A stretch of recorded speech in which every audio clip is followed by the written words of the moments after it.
Saudaraku, apapun keadaan hidup kita saat ini, hendaklah kita mau mengucap syukur di dalam segala hal, sebab itulah yang Tuhan mau. Dan kita mau menyerahkan seluruh hidup kita hanya untuk Tuhan saja. Ku mau mengucap syukur atas kebaikan-Mu Tuhan. Setiap detik tak pernah Kau tinggalkan ku sendiri.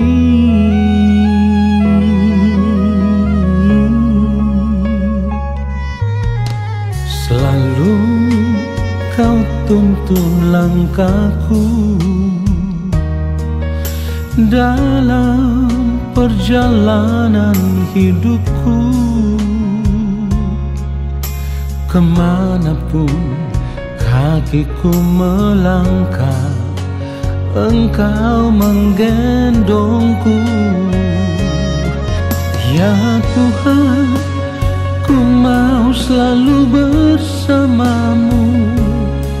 Ya Tuhan, ini kerinduanku. Ya Tuhan, ku serahkan seluruh hidupku. Pakailah sesuai rencana-Mu.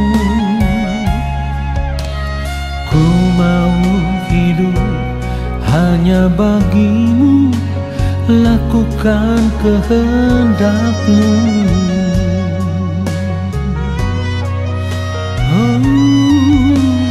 Selalu Kau tuntun langkahku dalam perjalanan hidupku. Kemanapun kakiku melangkah, Engkau menggendongku. Ya Tuhan, ku mau selalu bersama-Mu. Ya Tuhan, ini kerinduanku. Ya Tuhan, ku serahkan seluruh hidupku. Pakailah sesuai rencana-Mu. Ku mau hidup hanya bagi-Mu, lakukan kehendak-Mu. Di dalam segala keadaan, di dalam segala perkara, asal kita mau menyerahkan seluruh hidup kita kepada Tuhan, Dia tidak akan pernah meninggalkan kita. Ya Tuhan, ku mau bersama-Mu. Ini kerinduanku. Ya Tuhan, ku serahkan seluruh hidupku. Pakailah sesuai rencana-Mu. Ku mau hidup hanya bagi-Mu. Oh, ku mau hidup hanya bagi-Mu Tuhan. Ku mau hidup hanya bagi-Mu, lakukan kehendak-Mu.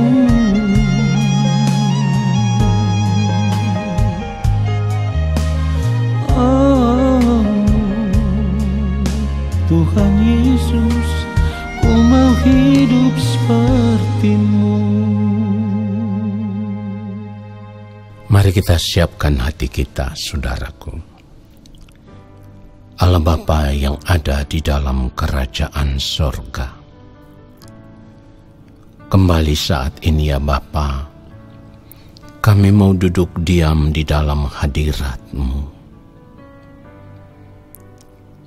Kami rindu menanti-nantikan Bapa berbicara bagi kami. Saat kami mendengarkan kebenaran firman-Mu ya Tuhan, biarlah kami juga ada dalam kesucian kekudusan Allah. Oleh sebab itu, setiap keberadaan hidup kami yang di pemandangan mata Tuhan kami lakukan salah, kami mohon pengampunan Bapa atas semua ketidaktepatan hidup kami. Kuduskanlah hati dan pikiran kami, lalu Roh Kudus Tuhan kiranya berkenan mengurapi setiap kami, supaya dalam kuasa pengurapan itu kami boleh mengerti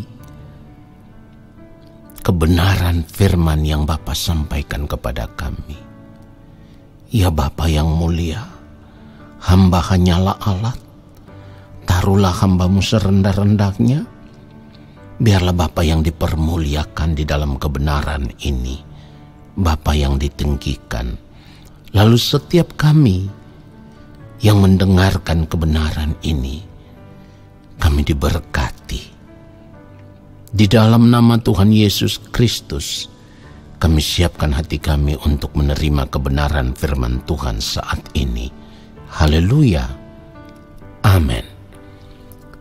Saudara yang dikasihi oleh Tuhan Yesus Kristus, manusia pada umumnya itu selalu memiliki obsesi hidup. Ya, ada begitu banyak obsesi dan segala cita-cita yang ingin dicapai oleh manusia pada umumnya. Karena apa? Karena memang mereka ingin menikmati kehidupan ini seperti apa yang mereka pikirkan, seperti apa yang mereka lihat, seperti apa yang mereka inginkan. Nah saudaraku, sebenarnya obsesi hidup itu tanpa kita sadari itu sudah berlangsung sejak kita masih kecil. Karena itu ditanamkan oleh didikan orang tua. Orang tua memberikan segala sesuatu yang kita mau karena mereka sayang, mereka begitu mengasihi kita. Tetapi hal itu yang menjadi akar dari semua obsesi hidup manusia. Pada akhirnya yang tumbuh di dalam kehidupan setiap orang adalah berbagai macam keinginan untuk memiliki ini dan itu, apa saja yang diinginkan. Nah saudaraku, obsesi hidup seperti ini juga terjadi di dalam kehidupan banyak orang percaya. Kita harus menyadari akan hal itu. Tetapi di sini saya mau sampaikan bahwa kita perlu ingat, ya, pangkat, jabatan, berpendidikan tinggi, berpenampilan menarik, ganteng, terkenal, ya, hidup dalam kelimpahan, kemewahan, dihormati banyak orang atau punya kedudukan yang baik di tempat pekerjaan. Saudaraku, saya mau katakan bahwa kita harus berpikir semuanya itu tidak dapat kita pertahankan sampai di kekekalan. Ya, harus ingat itu. Tidak dapat kita pertahankan semua itu sampai di bawah kekekalan. Tidak. Itulah kenapa kita harus menyadari bahwa semuanya itu sifatnya sementara. Bahkan semuanya itu kesia-siaan atas kesia-siaan. Itulah yang dikatakan di dalam kitab Pengkhotbah kalau kita baca. Pengkhotbah pasal 1 ayatnya yang kedua. Kalau kita baca firman Tuhan katakan kesia-siaan belaka. Kata Pengkhotbah, kesia-siaan belaka segala sesuatu adalah sia-sia. Saudara yang dikasihi oleh Tuhan Yesus Kristus, kita harus menyadari akan hal ini, supaya ketika kita menyadari akan hal ini, kita mengarahkan fokus hidup kita tidak lagi tertuju kepada segala sesuatu yang sia-sia. Karena kehidupan di dunia ini kan harus berakhir, akan berakhir, pasti berakhir. Oleh sebab itu kita harus mengarahkan fokus hidup kita kepada kehidupan yang tidak akan pernah berakhir, yaitu kehidupan di kekekalan. Saudaraku, perlu dicatat, perlu diingat bahwa menjadi kaya Nah, ada kata kaya di sini, tetapi ingat, saya tidak katakan bahwa saudara harus ingin kaya. Tetapi menjadi kaya artinya kita berusaha keras, kerja keras, lalu kalau Tuhan percayakan lebih kita menjadi kaya, itu tidak masalah. Karena bisa efektif untuk kita bisa mendukung pekerjaan Tuhan. Nah, saudara perhatikan baik, kalau kita menjadi kaya, kita menjadi pintar, kita berkedudukan terhormat, ya, menjadi orang yang dipandang, orang yang terkenal sekalipun, kita harus menyadari bahwa kita tidak boleh terikat dengan itu semua, bahkan tidak boleh mengaguminya, saudaraku. Karena kebahagiaan hidup kita sebagai orang percaya itu bukan terletak kepada kekayaan, kepintaran, kemewahan, kedudukan, ya, pangkat atau jabatan atau menjadi orang yang terhormat. Nilai hidup kita itu bukan terletak di situ. Tetapi nilai hidup kita itu adalah ketika kita benar-benar mengarahkan kehidupan kita untuk hidup semakin hari semakin berkenan di hadapan Tuhan. Jadi kekayaan, kepintaran, kemewahan, kedudukan, pangkat, jabatan itu tidak pantas untuk kita kagumi, saudaraku. Ingat firman Tuhan katakan, apa yang dikagumi manusia dibenci oleh Allah. Kalau kita melihat Lukas 16 ayat 15, firman Tuhan katakan, lalu ia berkata kepada mereka, kamu membenarkan diri di hadapan orang, tetapi Allah mengetahui hatimu, sebab apa yang dikagumi manusia dibenci oleh Allah. Perhatikan itu, saudaraku.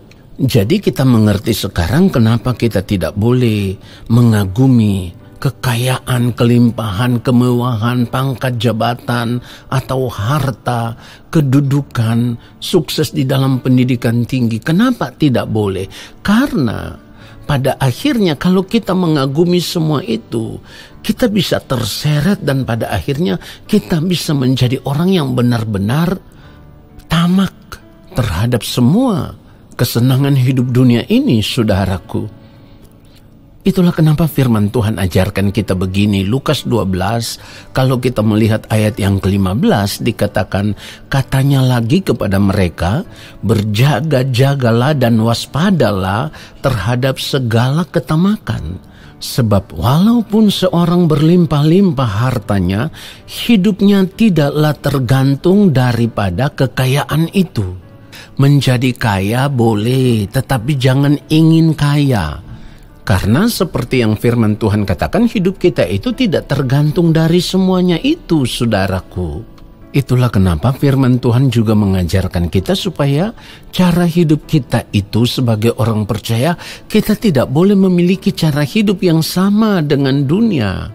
Roma 12 ayat 2 mencatat itu. Janganlah kamu menjadi serupa dengan dunia ini, tetapi berubahlah oleh pembaharuan budimu, sehingga kamu dapat membedakan manakah kehendak Allah, apa yang baik, yang berkenan kepada Allah, dan yang sempurna. Saudara, kita harus mengerti sebagai orang percaya sekarang ini, kebutuhan hidup kita sebagai orang percaya yang terbesar, yang terutama, itu bukan kebutuhan hidup secara fisik, ya, secara jasmani, bukan. Kalau kita mengaku kita ada di dalam Kristus, kita percaya kepada Allah di dalam Tuhan Yesus Kristus, maka kita juga harus menyadari bahwa kebutuhan hidup kita yang terutama itu adalah bagaimana kehidupan kita bisa terus-menerus semakin hari semakin berkenan di hadapan Allah Bapa di sorga. Karena kebutuhan hidup inilah yang akan membawa kita sampai di kekekalan. Bukan kekayaan, bukan kehormatan, bukan kepintaran, ya. Bukan kelimpahan, bukan pangkat jabatan, kedudukan. Bukan, itu tidak bisa membawa kita sampai di kekekalan. Semua itu akan berakhir ketika dunia ini juga berakhir di dalam nyala api. Tetapi yang akan membawa kita sampai kepada hidup di kekekalan itu adalah hidup yang semakin hari semakin serupa dengan yang mulia Tuhan Yesus Kristus. hidup yang semakin hari semakin menjadi sempurna, seperti yang dikehendaki oleh Allah Bapa di sorga. Saudaraku, ini harus menjadi kebutuhan hidup kita yang utama, melebihi apapun, ya, melebihi apapun. Pada renungan yang kemarin kan saya sudah katakan bahwa kalau hanya persoalan makan, minum, dan pakai, asal ada makanan dan pakaian, cukuplah. Cukupkanlah dirimu dengan apa yang ada padamu. Tetapi lebih dari semuanya itu, kita harus benar-benar berjuang untuk semakin hari kita bisa memenuhi kebutuhan hidup kita yang terutama sebagai orang percaya, yaitu memiliki pikiran dan perasaan yang sama seperti Kristus. Lalu terus berjuang untuk hidup sama seperti Kristus telah hidup. Ini bukan perjuangan yang gampang.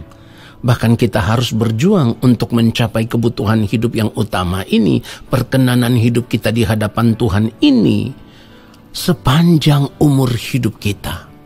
Oleh sebab itu saya mau katakan bahwa saat ini kita tidak boleh lagi menyia-nyiakan waktu hidup kita yang masih Tuhan percayakan kepada kita. Kita mau berjuang untuk hidup benar di hadapan Tuhan. Tuhan Yesus memberkati kita semua.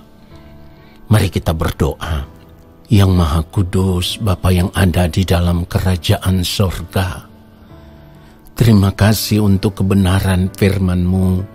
Dan saat ini kami semakin menyadari bahwa kebutuhan hidup yang terutama di dalam kehidupan kami sebagai orang percaya itu bukan sekedar makan, minum, dan pakai. Bukan sekedar kebutuhan fisik, bukan sekedar kebutuhan jasmani. Tetapi yang terutama adalah bagaimana kami mau berjuang supaya semakin hari hidup kami semakin menjadi serupa dengan Tuhan Yesus Kristus. Kami mau berjuang supaya semakin hari hidup kami menjadi seperti yang Allah Bapa di sorga kehendaki. Tentu secara manusia kami tidak mampu. Tetapi Bapa, kami percaya Roh Kudus Tuhan akan memberikan kepada kami kemampuan untuk terus hidup benar dari hari lepas hari. Dan Roh Kudus akan terus memimpin kami kepada segala kebenaran.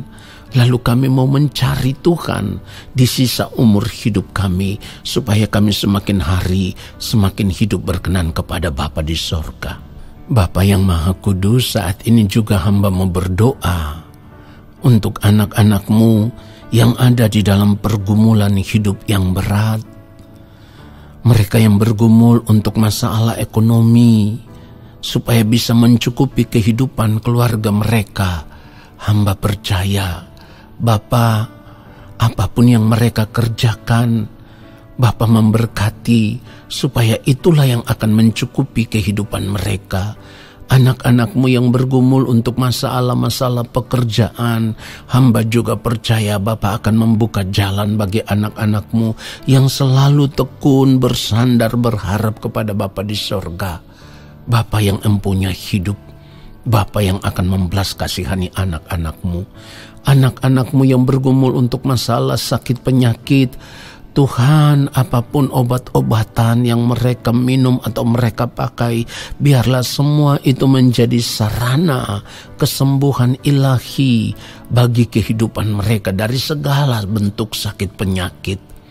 Bapa yang mulia, berkati juga anak-anak-Mu yang saat ini ada dalam pergumulan untuk masalah hidup rumah tangga yang diambang keretakan atau diambang perceraian.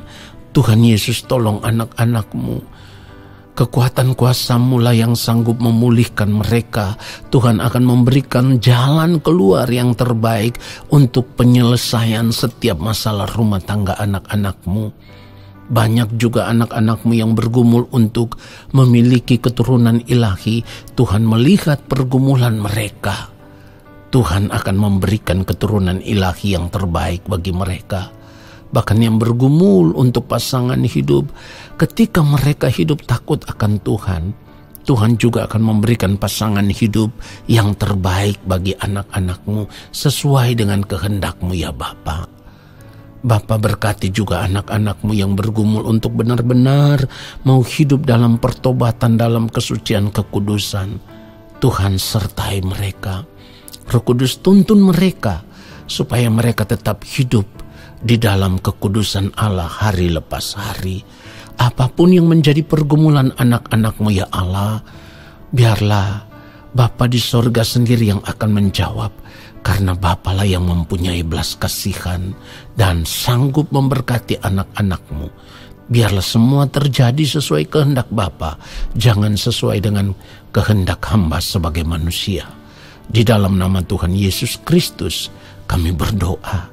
Dan kini saatnya kami mengangkat tangan di hadapan Bapa. Kiranya Bapa berkenan menurunkan tangan dan memberkati kami. Segala berkat kasih karunia dari Allah Bapa di sorga, cinta kasih yang berlimpah-limpah dari Tuhan Yesus Kristus di dalam persekutuan dengan Roh Allah yang kudus, turun atas kehidupan kami semua, menyertai langkah kehidupan kami semua, memberkati kami semua saat ini kekal hingga Maranatha Tuhan Yesus datang kembali menjemput kami. Haleluya. Amin.